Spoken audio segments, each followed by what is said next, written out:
আসসালামু আলাইকুম রহমতুল্লাহি ওয়া বারাকাতুহু। আবার হয়েছে দেখা, আবার হবে নতুন কিছু শেখা। প্রিয় শিক্ষার্থীবৃন্দ, আমরা কাজ দিয়েছিলাম, হোমওয়ার্ক দিয়েছিলাম, আর সেই হোমওয়ার্ক আমার বিশ্বাস আমার প্রিয় শিক্ষার্থীবৃন্দ তোমরা সবাই করে নিয়ে এসেছো। সেই হোমওয়ার্কটা কি ছিল দেখো। প্রাণী জগতের শ্রেণীবিন্যাস HW ছিল 30টি প্রাণীর নাম। এই 30টি প্রাণীর নাম তোমরা আশা করি লিখে নিয়ে এসেছো। যেমন 1 নম্বর রয়েছে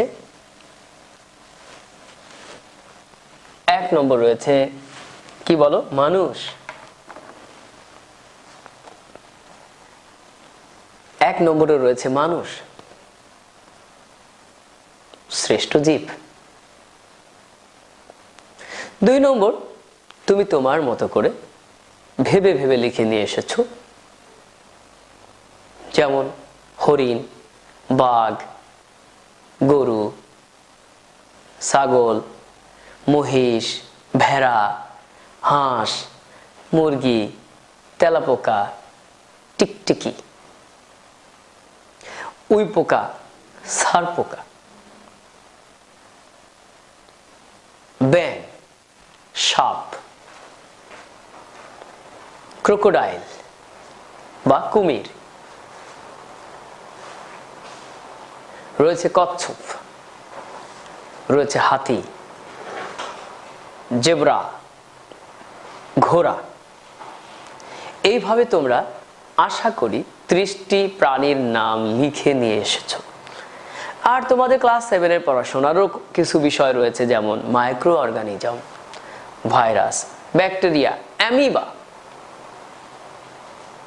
এই সমস্ত প্রাণীগুলো নিয়ে তুমি 30টা প্রাণীর নাম লিখে নিয়ে এসেছো। আমাদের ফ্যাসিলিটেটররা অবশ্যই এটা চেক করবে, এবং তোমরা যারা যারা আনোনি তারা কিন্তু আগামী দিন দুটো একসাথে নিয়ে আসবে। এটা কিন্তু সেকেন্ড চান্স, থার্ড চান্স আর দেওয়া যাবে না। আসলে তুমি মিস করছো মানে তোমার লাইফটাকে নষ্টে বা খারাপ জায়গায় নিয়ে যাচ্ছ। তুমি মিস করছো মানে তোমার জীবনের সাথে তুমি চিট করছো। সুতরাং আমরা কেউ করবো না চিট, তাহলে অটোমেটিক কিন্তু জিয়াদ স্যার দিয়ে দেবেন বিট। সুপ্রিয় শিক্ষার্থীবৃন্দ, আমরা ছিলাম প্রাণী জগতের শ্রেণীবিন্যাসে। চলো যাই, কিভাবে ক্লাসিফাইড করা হয়েছে সেই পর্বের নাম, সেই গোত্রের নাম, সেই ট্যাক্সোনিক নেম, এগুলো আমরা দেখে নিই। এবং সুইডিশ বিজ্ঞানী ক্যারোলাস লিনিয়াস সহ আরো বিজ্ঞানী রয়েছে যারা এই নামকরণের পিছনে অবদান রেখেছে। একটা গল্প বলি। একটি ছেলে দৌড়াইতে দৌড়াইতে এসে বলে, কি বলে যে ও এলাকায় ঝামেলা হয়েছে। কি ঝামেলা? বলতেছে যে জন নামের একটি বালক, সে মানুষের সাথে গন্ডগোল করেছে, মারামারি করেছে, তাই পুলিশকে ডাকতে যাচ্ছি। ইতিমধ্যে পুলিশ এসে পড়েছে, কারণ ডিজিটাল যুগ, মোবাইলের যুগ। আসার সাথে সাথেই ছেলেটি খুব উচ্ছ্বসিত হয়ে বলে ফেলছে, জন রে অ্যারেস্ট করো। এতগুলো বালকের মধ্যে সে কিন্তু বলছে কি জানো, যে এরা সবাই নির্দোষ, হে পুলিশ ভাই, জন রে অ্যারেস্ট করো। কাকে বলেন? এই গল্পের মধ্যে বলা হয়েছে দুষ্টু জন, তাকে অ্যারেস্ট করতে বলা হচ্ছে। জন রে অ্যারেস্ট করো।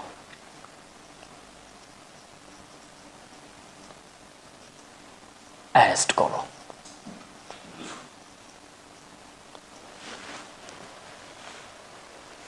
তখন ছেলেটি যখন এটা বলল, তাকে কাছে ডেকে নিয়ে তোমাদেরই ক্লাসে পড়ে, অষ্টম শ্রেণীতে পড়ে, আরেকটি ছেলে তাকে বলল, দোস্ত, যতই তুমি পুলিশ নিয়ে ব্যস্ত, তুমি কি জানো এই যে জন রে অ্যারেস্ট করে বলেছো, এটা তো শ্রেণীবিন্যাস অধ্যায় আমরা পড়েছি। যে সমস্ত বিজ্ঞানীগণ শ্রেণীবিন্যাসের মধ্যে অবদান রেখেছেন তার মধ্যে এই তিনজন কিন্তু অন্যতম।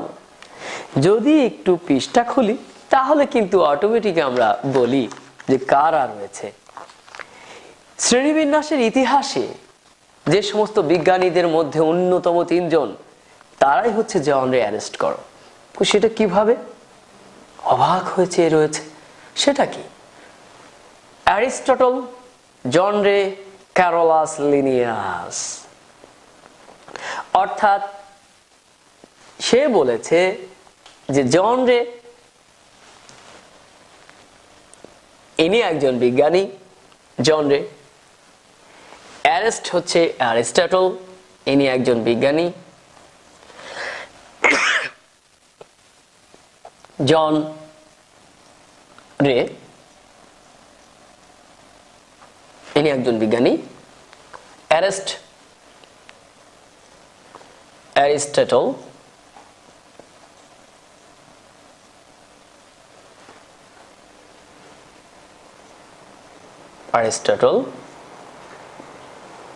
আর করো হচ্ছে ক্যারোলাস।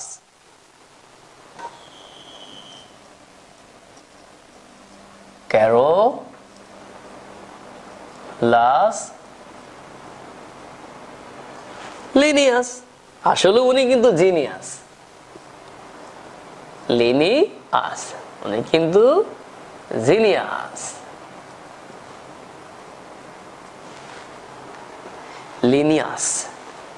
তাহলে প্রিয় শিক্ষার্থীবৃন্দ, আমরা দেখলাম এই গল্পের মধ্যে পুলিশ ভাইকে বালক বা ছেলেটি যে কথাটি সম্বোধন করে বলল যে জন রে অ্যারেস্ট করো, মূলত আমরা যদি সেটা শ্রেণীবিন্যাস পড়ার মধ্যে নিয়ে আসি তাহলে অটোমেটিক আমরা শিখে যাব তিন বিজ্ঞানের নাম। তখন আমরা সবাই হব খুশি। এভাবে সিস্টেমে পড়তে আমরা ভালোবাসি। তাই শ্রেণীবিন্যাসের মধ্যে যে সমস্ত বিজ্ঞানীরা অনেক অবদান রেখেছেন তাদের মধ্যে তিনজন অন্যতম। তার নাম অ্যারিস্টটল, জন রে ও ক্যারোলাস লিনিয়াস। জন রে অ্যারেস্ট করো, উল্টা দিক থেকে বলে অ্যারেস্ট করো জন রেকে। তাহলে বলতে পারি জন রে সায়েন্টিস্ট, অ্যারিস্টটল দার্শনিক এবং ক্যারোলাস লিনিয়াস এনারা হচ্ছে শ্রেণীবিন্যাসের ইতিহাসে অন্যতম। ন্যাচারিস্ট মানে প্রকৃতি বিজ্ঞানী ক্যারোলাস লিনিয়াসকে অবশ্য ফাদার অফ ক্লাসিফিকেশন বলা হয় এবং তাদের পিতা হচ্ছে, এদের মধ্যে পিতা বা জনক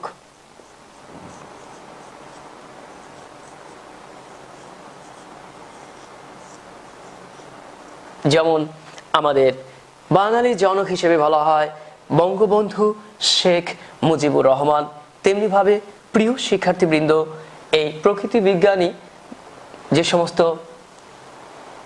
বিজ্ঞানীরা শ্রেণীবিন্যাসের প্রতি গুরুত্বপূর্ণ ভূমিকা রেখেছেন তাদের মধ্যে অ্যারিস্টটল, জন রে, ক্যারোলাস লিনিয়াস। আর এই ক্যারোলাস লিনিয়াস হচ্ছে মূল বিজ্ঞানী।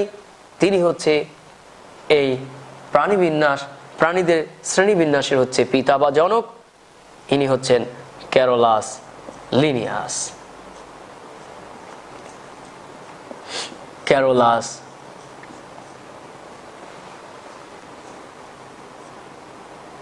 ক্যারোলাস লিনিয়াস আসলে উনি হচ্ছেন নামকরণের জন্য জিনিয়াস।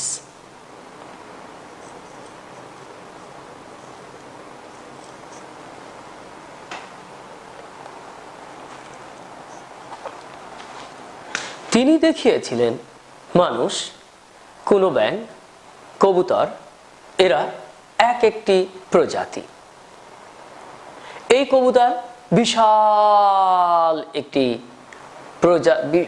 গ্রুপ বা প্রজাতির সমষ্টি। একটা কবুতর বোঝায়নি, এখানে বোঝাচ্ছে নানান ধরনের পায়রা বা কবুতর রয়েছে। সেই সমস্ত কোটি কোটি কবুতর অর্থাৎ পক্ষীকুলের মধ্যে বিদ্যমান একটি প্রজাতি কোনো ব্যাঙ। এটাও একটি প্রজাতি। যেমন তোমরা দেখেছো এই কোনো ব্যাঙ কি একটা বাসার পাশে রয়েছে, গাছের কোটরেও রয়েছে, এমনকি ব্যাঙাচি হিসেবে পুকুরের মধ্যেও রয়েছে। এর কি একটি সংখ্যায়? নো, শত শত লক্ষ লক্ষ কোটি কোটি ব্যাঙ রয়েছে, আর তাদেরকে একটা নাম দেওয়া হয়েছে কোনো ব্যাঙ। এর একটা প্রজাতি। মানুষ এরকম রয়েছে, কোটি কোটি মানুষ বিশ্বে রয়েছে। আমাদের বাংলাদেশে প্রায় 20 কোটি মানুষ।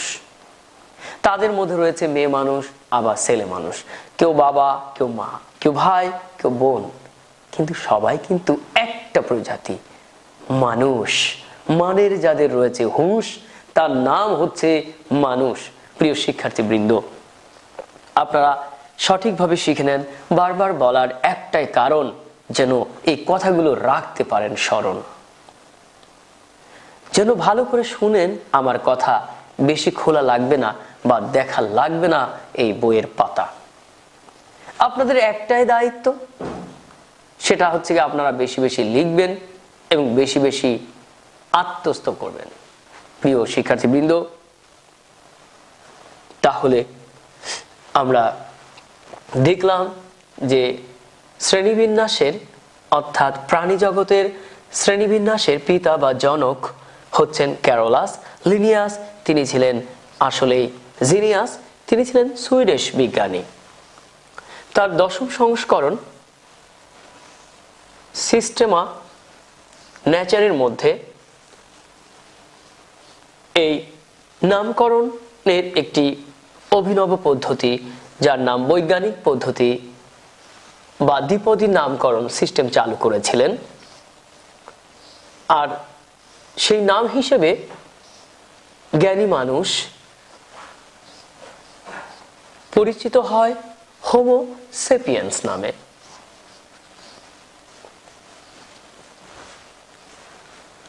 হোমো সেপিয়েন্স নামে তিনি সর্বপ্রথম প্রজাতির বৈশিষ্ট্য চিহ্নিত করেন এবং দ্বিপদ বা 2 অংশ বিশিষ্ট নামকরণের কথা প্রবর্তন করেন। শ্রেণীবিন্যাস করতে হলে সেই প্রাণীকে বৈশিষ্ট্য অনুযায়ী ধাপে ধাপে সাজাতে হয়। এই সকল ধাপের প্রত্যেকটিকে যথাযথভাবে বিন্যস্ত করতে হয়। প্রিয় শিক্ষার্থীবৃন্দ, প্রজাতির বৈশিষ্ট্য চিহ্নিত করেন এবং 2টি অংশে বিভক্ত করে নামকরণের প্রথা প্রবর্তন করেন। একটি প্রাণীর বৈজ্ঞানিক নাম 2টা অংশ বা 2টা পদ বিশিষ্ট হওয়ার কারণে এর নাম দ্বিপদী নামকরণ বা দ্বিপদ নামকরণ। এটাকে বৈজ্ঞানিক নামকরণ বলা হয়, সায়েন্টিফিক নেম বলা হয়। মানুষের বৈজ্ঞানিক নাম হোমো স্যাপিয়েন্স ইতিমধ্যে আমি কয়েকবার উল্লেখ করেছি। বৈজ্ঞানিক নাম ল্যাটিন অথবা ইংরেজি ভাষায় লিখতে হয়, সাধারণত ইতালিক ভাষায়ও লেখা হয়ে থাকে। তোমরা দেখো,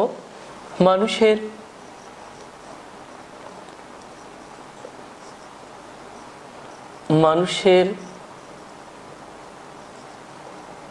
বৈজ্ঞানিক, দেখো আমার বাংলা লেখাটাও অনেকটা ইতালিক বা ল্যাটিনের মতোই হচ্ছে, যেন তোমরা ভুলো না। বৈজ্ঞানিক নাম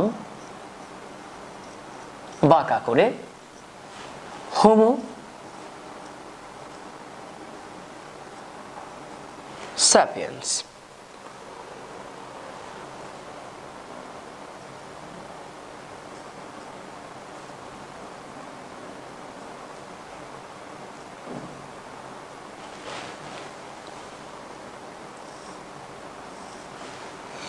হোমো অর্থ মানুষ, এটা জেন বা গণ নামে পরিচিত। সাপিয়েন্স মানে জ্ঞানী, এটা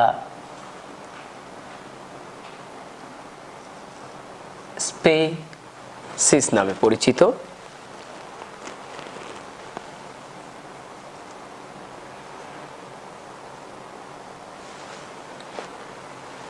অর্থাৎ প্রজাতি।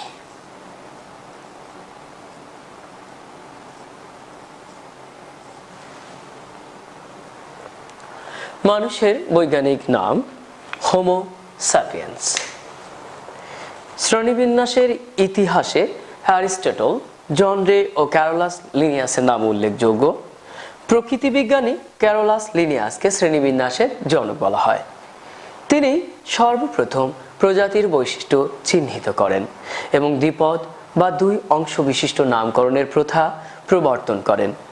একটি প্রাণীর বৈজ্ঞানিক নাম বা বৈজ্ঞানিক নাম দুই অংশ বা পদ বিশিষ্ট হয়। এই নামকরণকে প্রিয় শিক্ষার্থীবৃন্দ ভালো করে জানতে হবে দ্বিপদ নামকরণ বা বৈজ্ঞানিক নামকরণ বলে। অর্থাৎ শ্রেণীবিন্যাসের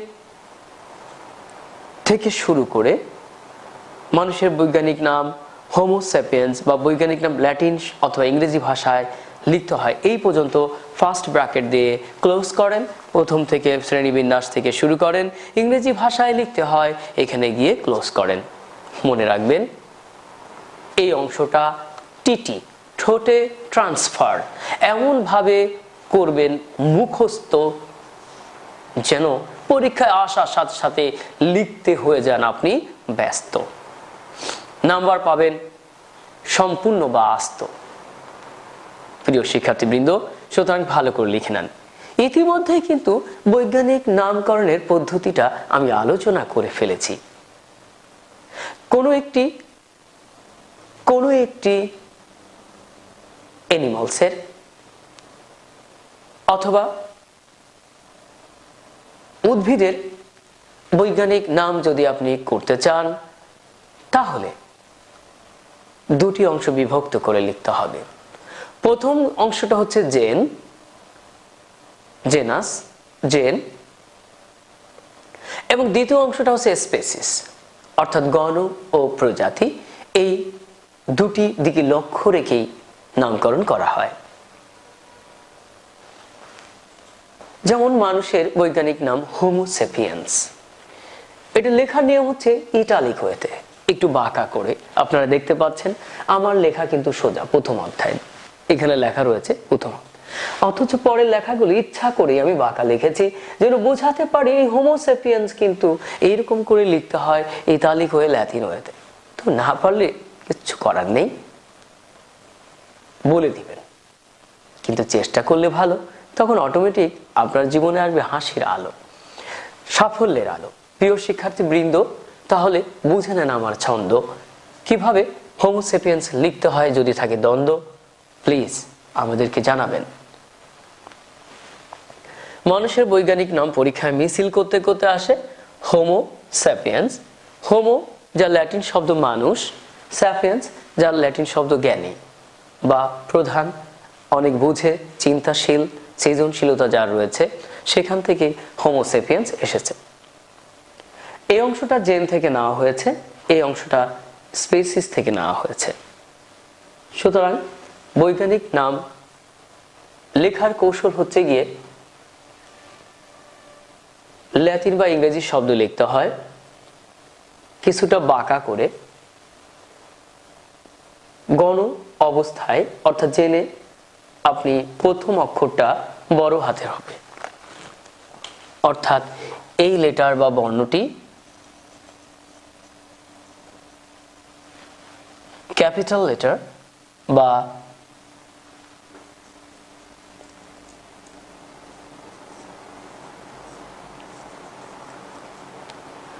বড় হাতের লিখতে হবে।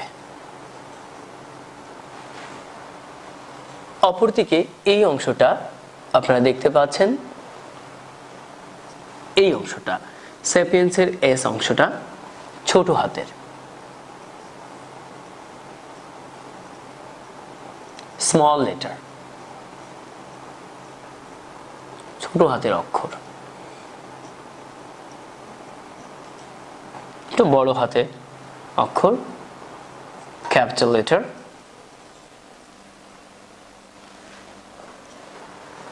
প্রথমটার নিচে একটি আন্ডারলাইন দিবেন এবং দ্বিতীয়টার লাইনেও একটি আন্ডারলাইন দিবেন।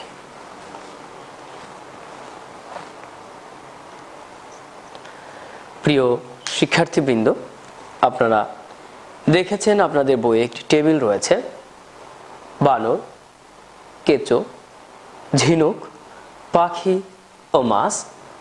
এগুলো দেখলে আপনি দিবেন অটোমেটিক নাচ, কারণ ঘুম থেকে ওঠার পরেই আপনি কম বেশি এই কেঁচো, ঝিনুক, পাখি, মাছ দেখতে পাচ্ছেন। এখন বলতে পারেন স্যার বানর কই দেখি? আরে আপনাদের ক্লাসে দুই একটা দুষ্টু রয়েছে না, যারা বানরের মতো লাফালাফি করে, গাছে থাকে, যাদের লেজ রয়েছে, আপনারা দেখেছেন। তার দুই পা, দুই হাতই চার হাতেরই মতো ব্যবহার করে থাকে একসাথে বসে খাওয়ার সময়। অনেক ব্যাপার দেখেছেন। তাদের গায়ে লোম রয়েছে, হয়তোবা আপনারা সরাসরি দেখতে পাচ্ছেন না, কিন্তু মানুষ মাঝে মাঝে এমন কার্যকলাপ করে তাদেরকে বানরের মতোই মনে হয়। তাই অনেক সময় আমরা বান্দর বলে ডাকি, দুষ্টু করে। প্রিয় শিক্ষার্থীবৃন্দ, এরা কোথায় থাকে, কিভাবে থাকে, তাদের বাসস্থান কোথায়, এই সম্পর্কে বলা হচ্ছে। তোমরা জানো বানর তার বাসস্থান সাধারণত গাছে থাকে। তাদের বৈশিষ্ট্য একরকম, গঠন কিরকম আমি অলরেডি বলেছি, এবং তাদের শরীরে লোম থাকে, আলাদা চামড়া, মোটা চামড়া, তার উপরে লোম থাকে। এবং উপকারিতা অবশ্যই এই পৃথিবীতে কোনো না কোনো উপকার রয়েছে, যেগুলো আমরা জানি অথবা জানি না, হয় নোন অথবা আননোন। প্রত্যেকটা প্রাণীরই উপকারিতাও রয়েছে, সুতরাং সেগুলো আমরা জানব, এবং তাদের দ্বারা কি কি ক্ষতি হয় সেটাও আমরা জানব। কেঁচো, তার বাসস্থান মাটিতে, এবং তার গঠন সম্পর্কে তোমরা জানো, ভিতরে কোনো মেরুদণ্ড নেই। তাদের মেরুদণ্ড দেখতে পাওয়া যায় না, ধরলে সফট।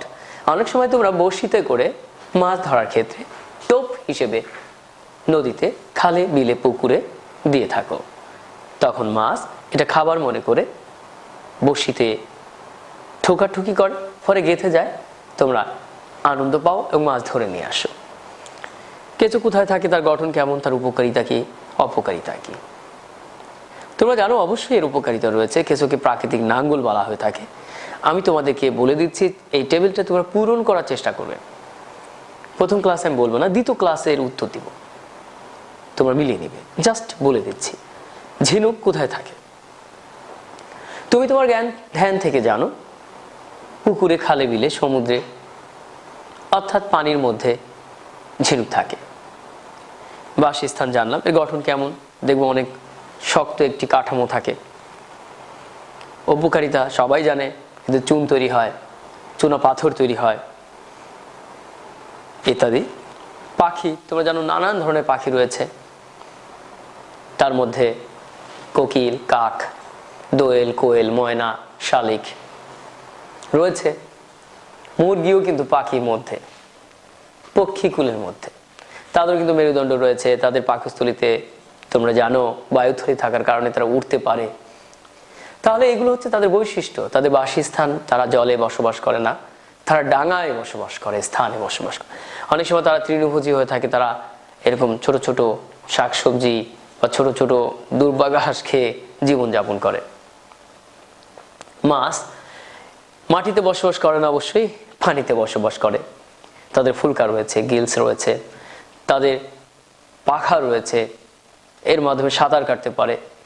তাদের জীবন বা আয়ুষ্কাল কেমন, খাদ্য হিসেবে আমরা ব্যবহার করে থাকি, তাদের কিন্তু মেরুদণ্ড রয়েছে, কোথায় রয়েছে, এই সমস্ত জিনিসগুলো আমাদেরকে পড়তে হবে। তারা কিন্তু পানিতে বসবাস করে, সমুদ্রে বসবাস করে, কেউ লোনা পানিতে বসবাস করে, কেউ মিষ্টি স্বাদু পানিতে বসবাস করে। প্রিয় শিক্ষার্থীবৃন্দ, তোমরা হয়তো বা জানোই না স্বাদু পানি কি, মিষ্টি পানি কি। আরে তোমরা যে পুকুর, যে নদী, যে পদ্মা, মেঘনা, যমুনার নাম শোনো, ব্রহ্মপুত্রের নাম শোনো, এগুলো সব স্বাদু পানি। আর সমুদ্রের পানি লবণাক্ত পানি। সুতরাং প্রিয় শিক্ষার্থীবৃন্দ, আমরা জানলাম বাসস্থান, গঠন, উপকারিতা, অপকারিতা, একটু ধারণা। সম্পূর্ণভাবে গবেষণা না করা পর্যন্ত আমরা উত্তর দিব না, তোমরা একটু ভাববে এবং টেবিলটা পেন্সিল দিয়ে পূরণ করে নিয়ে আসবে। এবার রয়েছে অমেরুদণ্ডী প্রাণীর শ্রেণীবিন্যাস, তোমাদের বইয়ের পাঠ নম্বর 2 থেকে 5। তোমরা জানো আধুনিক শ্রেণীবিন্যাসে সকল প্রাণী অ্যানিমেলিয়া জগতের অন্তর্ভুক্ত। আমরা বলেছিলাম যে ফাঞ্জি প্লান্ট নয়, অ্যানিমেলিয়া, মনে আছে প্লান্টি, অ্যানিমেলিয়া, ফাঞ্জাই। তোমরা ছোটবেলায় পড়ে এসেছো প্লান্টি এবং অ্যানিমেলিয়া যাদেরই জীবন রয়েছে, প্রাণী, যে আধুনিক শ্রেণীবিন্যাসে সকল প্রাণী অ্যানিমেলিয়া জগতের অন্তর্ভুক্ত, মানে কিংডম। এই শ্রেণীবিন্যাসে পূর্বের প্রোটোজোয়া পর্বটি প্রোটিস্টা, মোনেরা প্রোটেস্ট করে, মোনেরা প্রোটিস্টা, আমরা বলেছিলাম মোনেরা প্রোটেস্ট করে, ফাঞ্জাই, ফাঞ্জাই প্লান্টি, অ্যানিমাল নয়, ছোট্টবেলায় বলেছিলাম ফাঞ্জাই প্লান্টি, অ্যানিমাল নয়। সুতরাং আমরা এ সম্পর্কে আগে থেকে জানি, আমরা এটা ভালো করে জানব। আমরা বলেছিলাম মনরা প্রোটেস্ট করে, মনেরা Protista, মনেরা প্রোটোজিয়া, Protista,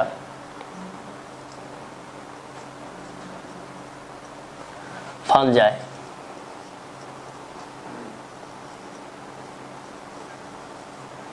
fungi, মনেরা Protista, fungi,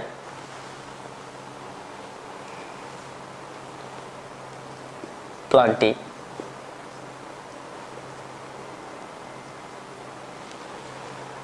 ও অ্যানিমেলিয়া, অ্যানিমেলিয়া,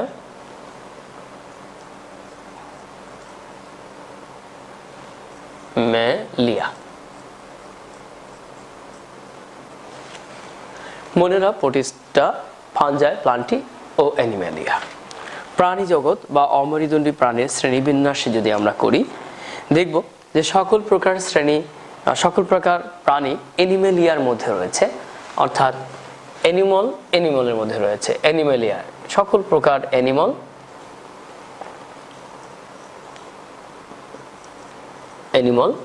অ্যানিমেলের মধ্যে রয়েছে, অর্থাৎ প্রাণীগুলো অ্যানিমেলিয়া কিংডমের অন্তর্ভুক্ত, রাজ্যের অন্তর্ভুক্ত। তবে পূর্বের প্রোটোজিয়া পর্বটি প্রোটিস্টা জগতে একটি আলাদা উপজগৎ, সাব কিংডম হিসেবে স্থান পেয়েছে। অ্যানিমেলের জগতের প্রাণীদেরকে আমি 9টি পর্বে ভাগ করা হয়েছে। এই 9টি পর্বের প্রথম 8টি পর্বের প্রাণীরা অমেরুদণ্ডী এবং শেষ পর্বের প্রাণীরা মেরুদণ্ডী। অর্থাৎ অ্যানিমেলিয়া জগতের প্রাণীদেরকে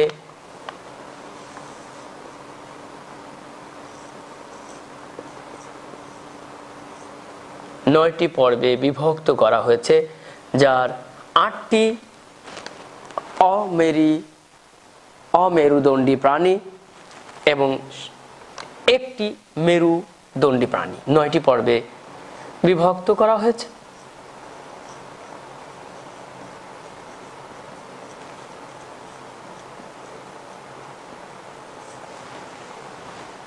প্রিয় শিক্ষার্থীবৃন্দ, তোমরা দেখতে পেয়েছো যে আমরা ছোটবেলায় পড়েছি কিংডম 5টি, Monera, Protista, Fungi, Plantae, Animalia.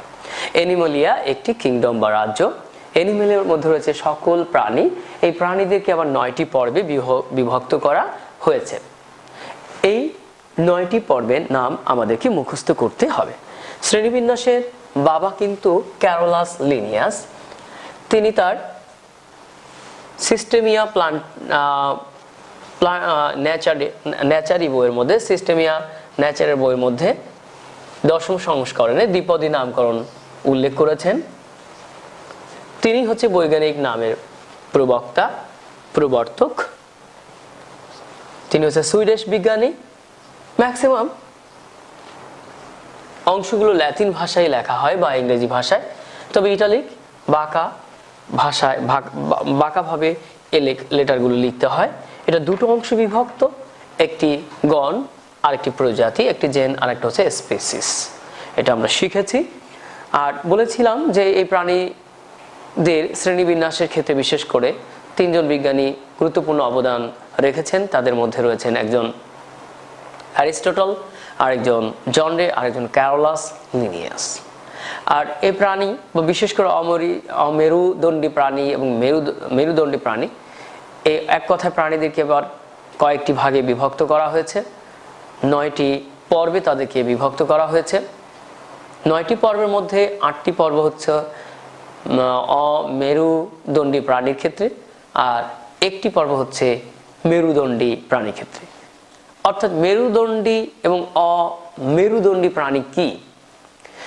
যে সকল প্রাণীর পিঠের দিকে অর্থাৎ পেছনের দিকে লম্বা সরু দণ্ড রয়েছে, যার ফলশ্রুতিতে সে সোজাভাবে দাঁড়াতে পারে, শক্ত কাঠামো অর্জন করতে পারে, নটোকর্ডস রয়েছে, তাদেরকে বলা হয় মেরুদণ্ডী প্রাণী। আর যাদের এটা নেই, নরম সফট, যেমন কেঁচো, যেমন সাপ, এদেরকে বলা হয় অমেরুদণ্ডী প্রাণী। তাহলে মেরুদণ্ডী এবং অমেরুদণ্ডী প্রাণীর মধ্যে পার্থক্য, এটা কিন্তু বাসা থেকে লিখে নিয়ে আসবে, এটা তোমাদের কিন্তু আগামী দিনের কাজ। আর 9টি পর্ব আমরা মুখস্থ করে আসবো পরীক্ষায় মিছিল করতে করতে আসে। এই 9টি পর্বের নাম হচ্ছে, প্রথম নাম হচ্ছে Porifera,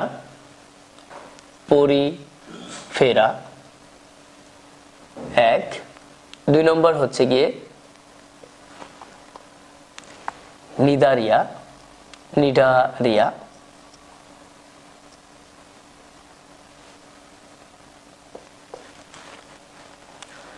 Platyhelminthes,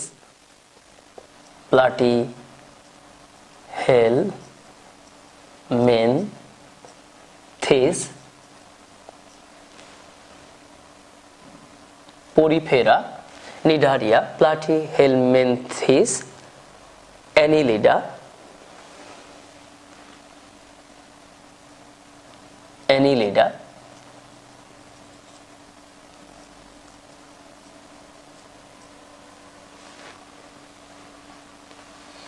nematoda,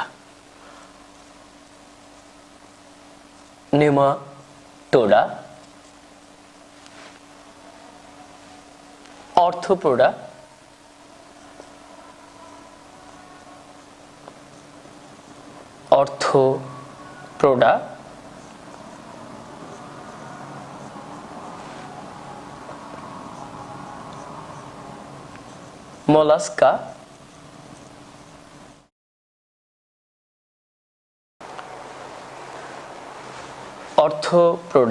mollusca,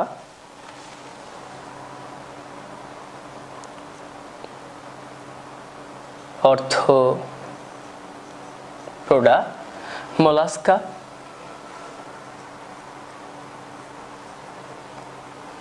Echinodermata, একায় থাকে সমুদ্রে, যেমন তারা মাছ, একায়নোডারমাটা।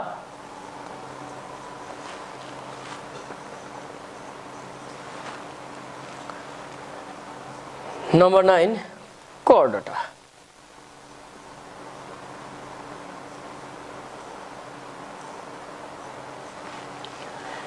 নয়টি পর্বে আসলে বিভক্ত করা হয়েছে। Kingdom অ্যানিমেলিয়াকে, Animalia,